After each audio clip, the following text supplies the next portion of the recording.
Qatil ərini təmizə çıxarmaq üçün danışdı və nəvələrini, 2 şəhid övladını düşünmədən danışdı.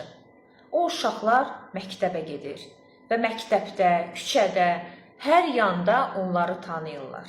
İndi təsəvvür edin ki, o uşaqlar məktəbə gedəndə kimsə, bir sinif yoldaşı sənin anan əxlaqsız idi desə, necə olacaq? Yəni, heçmi bir nənə bunları düşünməz.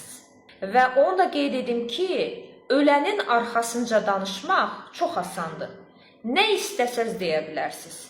Çünki ölmüş bir insan qəbirdən qalxıb sizin dediklərinizi nə təsdiq, nə də inkar edə bilər.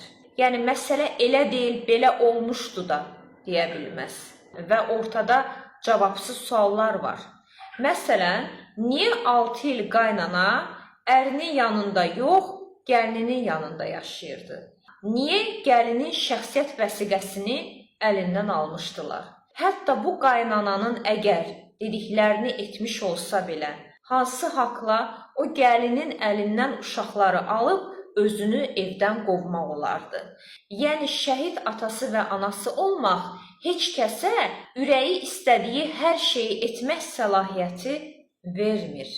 Və bu xanım müsahibəsində qeyd edir ki, mən gəlinimi övladım qədər sevirdim. Gəlin səmimi olaq. Hansı ana hətta bilsə ki, qızı gəzir, kamera qarşısına keçib bunu bütün Azərbaycana bəyan edər. Deyər ki, mənim qızım gəzir. Hətta əgər o gəlin bu qaynananın iddia etdiklərini etmiş olsaydı belə, qaynananın qarşısında 2 yol var idi.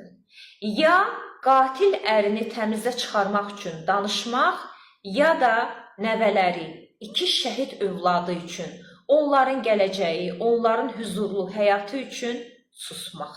Və bunu da xüsusən qeyd etmək istəyirəm ki, şəhid xanımları dul qadınlardır. Yəni, həyat yoldaşlarını itirmiş qadınlardır. Elə xanımlar var ki, 1-2 ayın gəlini olublar. Təbii ki, onlar yenidən öz həyatlarını qura bilərlər və buna görə heç kəs şəhid xanımını qınaya bilməz. Amma bütün bunların hamısının öz üslubu, öz ədəbi var.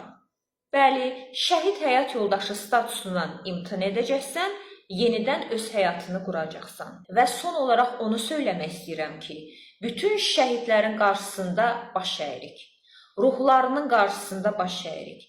Şəhid atası və anası adına layiq olan, bu adı ləyaqətlə daşıyan hər bir şəhid valideynin də əllərindən öpürük.